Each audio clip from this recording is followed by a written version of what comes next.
Hello students, a very good morning to all of you. I hope all of you are doing your studies regularly, especially you are concentrating in your revision work. Okay, so syllabus and written works है वो हम पहले ही complete कर चुके हैं. So अभी हमारा focus है वो हमारे learning work पे है. So जितने भी questions आपको समझाए जा रहे हैं, you have to write them, and if you have already wrote them, so revise that one. Okay, so let's continue our today's class. So students, in our yesterday's video, we discussed some of the important question of international trade, and today we will continue the 5 marks question. और भी जितने important questions है 5 marks के वो आज हम discuss करेंगे. So look at the first question, that is how size of economic development and foreign investment becomes the base of international trade. International trade हमारा, क्योंकि चैप्टर का नेम भी इंटरनेशनल ट्रेड ही है, इंटरनेशनल ट्रेड के लिए size of economic development और यहाँ पर स्टेज ऑफ इकोनॉमिक डेवलपमेंट भी आ सकता है एग्जाम में. So size of economic development and foreign investment, ये दो चीजें जब होंगी तो सक्सेसफुल होता है इंटरनेशनल ट्रेड. आप ये कैसे कह सकते हैं, इसको इन दोनों स्टेटमेंट्स हैं उनको प्रूव करना है इस आंसर में हमें. सो इंटरनेशनल ट्रेड के लिए two important thing, size of economic development and foreign investment. So in developed countries ऐसा देखा गया है कि जो डेवलप्ड कंट्रीज हैं उनका जो ट्रेडिंग कमोडिटीज होती है वो डिफरेंट होती है. मींस मैन्युफैक्चरिंग गुड्स है उनमें ट्रेड करती है डेवलप्ड कंट्रीज. जो इकोनॉमी डेवलप्ड है वो मैन्युफैक्चरिंग गुड्स में ट्रेड करती है. Okay, machineries are needed for raw material. As a raw material कौन सी चीज ट्रेड करी जाती है, machinery. Okay, so manufacturing goods and machinery उन पर फोकस किया जाता है डेवलप्ड कंट्रीज में. सेकेंड, लेस डेवलप्ड कंट्रीज, जो लेस डेवलप्ड कंट्रीज है वो कहाँ फोकस करती हैं, agro products are traded for. Agro products का यूज किया जाता है इंडस्ट्रियल गुड्स को इंक्रीज करने के लिए. सो इंडस्ट्रीज पर फोकस रहता है लेस डेवलप्ड कंट्रीज का, इसलिए वो एग्रो प्रोडक्ट्स पर बेस रहती है. ओके, जबकि डेवलप्ड कंट्रीज हैं वो मैन्युफैक्चरिंग गुड्स एंड मशीनरीज पर इनमें ट्रेड करती है. ओके, सो ये कौन सा पॉइंट था, size of economic development. Economic development का साइज क्या है, अगर डेवलप हो चुकी है तो वो मैन्युफैक्चरिंग गुड्स एंड मशीनरी का ट्रेड करेंगी. अगर उनका डेवलपमेंट पूरी तरह से नहीं हुआ है तो वो एग्रो प्रोडक्ट्स पर बेस रहेंगी इंडस्ट्रियल प्रोडक्शन को, इंडस्ट्रियल गुड्स है उनको इंक्रीज करने के लिए. Okay, second point is foreign investment. Foreign investment means कोई भी फॉरेन कंट्री है वो हमारे कंट्री में आकर के इन्वेस्टमेंट कर रही है एंड प्रोडक्शन करवा रही है. सो हमारे जो एम्प्लॉयज हैं उनको भी काम मिल रहा है. Okay, so developing countries lack of capital. अब एक डेवलप्ड कंट्रीज है, यहाँ पर कैपिटल की कोई भी कमी नहीं है, लेकिन जो डेवलपिंग कंट्रीज है उनमें डिफरेंट इश्यूज होते हैं, डिफरेंट डेवलपमेंट वर्क होते हैं, तो यहाँ पर कैपिटल यानी कि पैसे की कमी होती है. सो नीड फॉर माइनिंग, अब ये कैपिटल किस किस चीज में चाहिए, माइनिंग प्रोसेस में, या ऑयल ड्रिल करते हैं, पेट्रोलियम ऑयल उनकी ड्रिलिंग करते हैं, उनमें हैवी मशीनरीज का यूज किया जाता है जो कि काफी महंगी होती है. हैवी इंजीनियरिंग, इंडस्ट्रियल प्रोडक्शन को डेवलपिंग कंट्रीज जब बढ़ाएंगी तो उन्हें मशीन्स की जरूरत पड़ेगी, तो heavy engineering. So foreign investment से बूस्ट होता है ट्रेड. ओके, दूसरी कंट्री हमारी कंट्री में आकर के पैसा लगा रही, तो ये भी it's a kind of international trade. हम सर्विसेज का इंपोर्ट एक्सपोर्ट हो रहा है. मींस इंडिया को अगर हम एग्जांपल लें तो लीडिंग सर्विस प्रोवाइडर बीपीओ है, बिजनेस प्रोसेसिंग आउटसोर्स, यानी कि फॉरेन कंट्री है वो अपने कुछ ऑफिशियल वर्क है वो इंडिया के एम्प्लॉयज से करा रही है. सो इंडिया उनके लिए वर्क करके दे रहा है अपनी ही कंट्री में रह के, that is the services provider बन गया. अब इंडिया है वो सर्विसेज प्रोवाइडर बन चुका है, उनके जो इंडिया के एम्प्लॉय है उनको एम्प्लॉयमेंट मिल रहा है और दूसरी कंट्री के लिए काम कर रहे हैं. तो this is the kind of international trade. तो इससे इंडिया की जो यूथ है उसको भी एम्प्लॉयमेंट मिल रही है. ओके, सो फॉरेन इन्वेस्टमेंट, क्योंकि एक डेवलपिंग कंट्री में लैक ऑफ कैपिटल होती है तो फॉरेन इन्वेस्टमेंट बहुत ज्यादा जरूरी है. यानी कि अगर फॉरेन की कोई डेवलप्ड कंट्री है वो आकर के एक डेवलपिंग कंट्री की हेल्प करती है तो कहीं ना कहीं डेवलपिंग कंट्री उसका इकोनॉमिक ग्रोथ होता है. ओके, सो ये दोनों ही, these are the type of international trade. Okay, next question is, in modern times international trade is the basis of the world economy explain the statement. अब एक statement हमारे NCERT book में से लिया गया है, that is modern time international trade is the basis of world economy. World की economy का बेस है इंटरनेशनल ट्रेड। मींस किसी भी वर्ल्ड की कोई भी कंट्री है उसकी इकोनॉमी डिपेंड करती है कि उसमें कितना इंटरनेशनल ट्रेड हो रहा है। तो आप इसको कैसे प्रूव करेंगे? किसी भी कंट्री की इकोनॉमिक ग्रोथ के लिए इंटरनेशनल ट्रेड क्यों जरूरी है? सो सबसे पहले the exchange of surplus goods. Surplus means extra. हम उसी चीज को एक्सपोर्ट करेंगे दूसरी कंट्री में जो चीज हमारे पास ज्यादा होगी। सपोज करिए हम व्हीट की बात कर रहे हैं, फूड ग्रेन। अगर हमारी कंट्री में इतना ही फूड ग्रेन हो रहा है कि हमारी जो पॉपुलेशन है हमारी कंट्री की वही कंज्यूम कर पाएगी, तो हम व्हीट है उसको एक्सपोर्ट नहीं करेंगे दूसरी कंट्री में। जबकि अगर फार्मर सरप्लस प्रोडक्शन कर रहे हैं कि इंडिया के पास में इनफ फूड ग्रेन है, उसके बाद में जो फूड ग्रेन बचा उसको हम दूसरी कंट्री को एक्सपोर्ट करेंगे। सो यही बताया गया कि सरप्लस गुड्स का एक्सचेंज करना, डिफरेंट कंट्री जब अपनी एक्स्ट्रा गुड्स हैं उनका एक्सचेंज करे, that is the international trade. तो अब क्योंकि 5 मार्क्स का क्वेश्चन है तो 5 पॉइंट्स हमें लिखने हैं कि इंटरनेशनल ट्रेड कैसे वर्ल्ड इकोनॉमी को इफेक्ट करता है। The resources are unevenly distributed, this removing differences. अब हमारे वर्ल्ड में जरूरी नहीं है कि सभी कंट्रियों में सेम रिसोर्सेज हैं। किसी कंट्री में पेट्रोलियम ऑयल ज्यादा है, किसी में मिनरल ज्यादा मिल रहे हैं, ओके किसी कंट्री में एग्रीकल्चरल लैंड बहुत अच्छा है। तो रिसोर्सेज मींस सभी कंट्री में नेचुरल रिसोर्सेज है वो सेम नहीं है, वो अनइवनली डिस्ट्रीब्यूटेड है।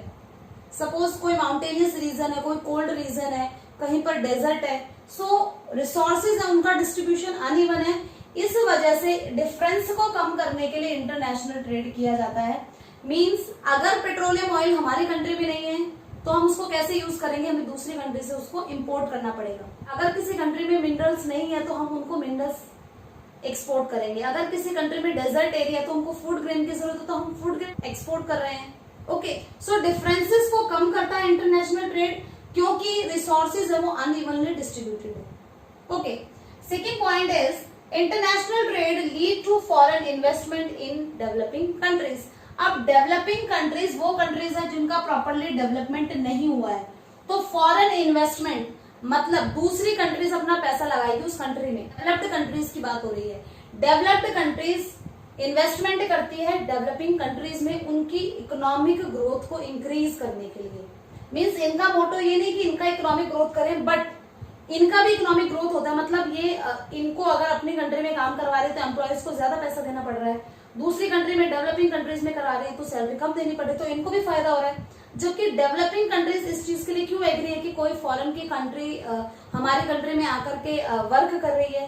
क्योंकि डेवलपिंग कंट्रीज है उनके यूथ है उनको एम्प्लॉयमेंट मिलता है, तो दोनों को ही फायदा होता है, दोनों की इकोनॉमी है वो स्ट्रांग होती है। किससे? फॉरेन इन्वेस्टमेंट से। Developing country which lack in capital required in the development. अब डेवलपिंग कंट्रीज के पास में मैंने पहले बताया आपको लैक और इन कैपिटल मीन्स पैसे की कमी है, वो इतना ज्यादा इन्वेस्टमेंट एक साथ नहीं कर सकते, तो उनको हेल्प लेनी पड़ती है किसकी? डेवलप्ड कंट्रीज की, वो फॉरेन इन्वेस्टमेंट करे इनकी कंट्री में आकर। Okay, next point third is export and import help countries to gain foreign exchange. Foreign exchange means import and export से हम विदेशों से पैसा कमा सकते हैं। अपनी कंट्री से हम पैसा कमा रहे हैं, अपनी कंट्री में प्रोडक्शन कर रहे हैं, इट्स गुड।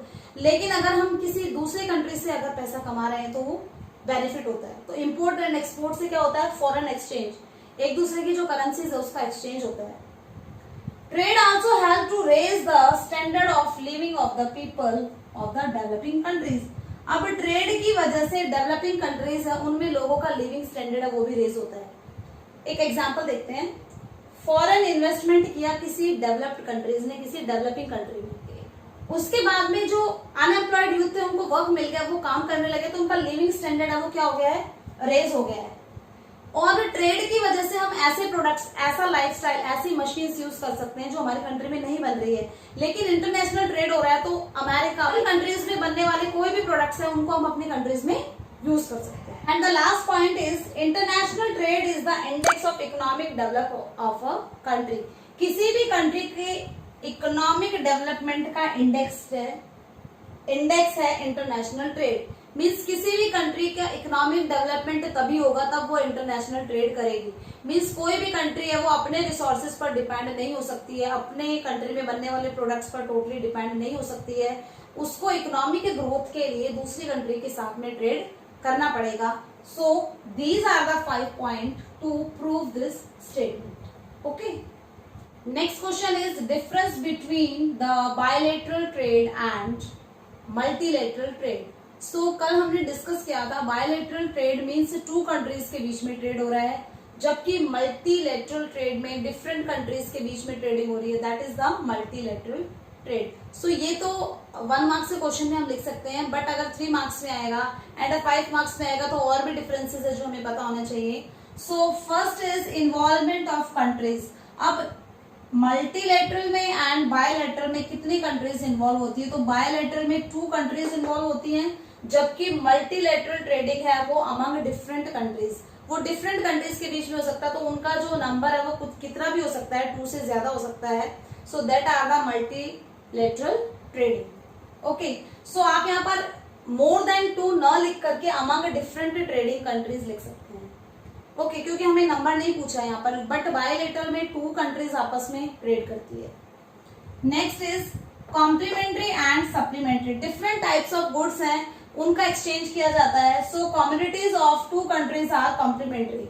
सो 2 कंट्रीज के बीच में कॉम्प्लीमेंट्री जो गुड्स हैं उनका यूज किया जाता है. Suppose if they want the car, अगर उन्हें कार की जरूरत है तो उन्हें पेट्रोल की जरूरत भी होगी, अगर उन्हें प्रिंटर की जरूरत है तो उन्हें इंक की जरूरत भी होगी. तो कॉम्प्लीमेंट्री यहाँ पर गुड्स है वो यूज की जाती है. And not only complementary in multilateral trading, not only complementary but supplementary goods हैं उनका भी यूज किया जाता है.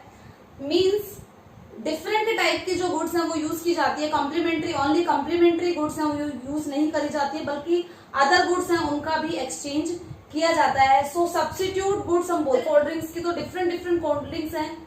सो डिफरेंट अगर कोल्ड ड्रिंक्स हैं तो they are the substitute to each other, वो एक दूसरे को रिप्लेस कर सकती हैं. सो सभी टाइप की कमोडिटीज है वो एक्सचेंज करी जाती है मल्टीलैटरल ट्रेडिंग में. Next is variation in commodities. So limited to certain commodities. जहां पर बायलैटरल ट्रेड होता है वहां पर लिमिटेड टू सर्टेन कमोडिटीज, कुछ ही कमोडिटीज है जिनका एक्सचेंज किया जाता है, क्योंकि एक कंट्री में कोई प्रोडक्ट बन रहा है, दूसरी कंट्री में दूसरा प्रोडक्ट बन रहा है, तो लिमिटेड प्रोडक्ट्स हैं उनका एक्सचेंज किया जाता है. जबकि मल्टीलैटरल जो ट्रेडिंग्स है वहां पर exchange variation types of goods and services, वहां पर डिफरेंट टाइप की गुड्स एंड सर्विसेज है उनका एक्सचेंज किया जाता है. Okay, so these are the difference between the bilateral and multilateral trade. Next question is how ports are helpful in trade. International trade के लिए पोर्ट्स है उनका इंपॉर्टेंस ये डिफरेंट स्टेटमेंट से पूछा जा सकता है. तो पोर्ट्स का इंपॉर्टेंस तो हमें लर्न करना ही करना है. So ports are gateway of international trade. ये स्टेटमेंट भी दी जा सकती है, इसको भी प्रूव करना पड़ सकता है कि गेटवे कैसे हैं ports, just because they promote international trade. क्योंकि पोर्ट की वजह से ही हम इंटरनेशनल ट्रेड कर पाते हैं, क्योंकि पोर्ट की वजह से ही पैसेंजर्स हैं या कार्गो है उनका मूवमेंट होता है. Ports provide facilities of docking, loading, unloading, storage.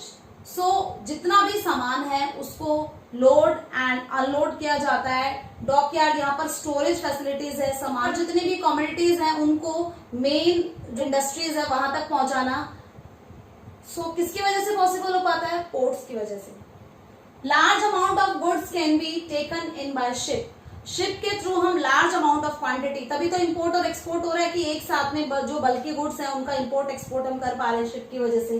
So ship के मूवमेंट के लिए शिप का जो स्टॉपेज होता है, शिप का रिपेयर है, मेंटेनेंस है, वो कहां पर होता है? पोर्ट्स के थ्रू होता है. The quantity of cargo handled by a port is an indicator of the level of development of its hinterland.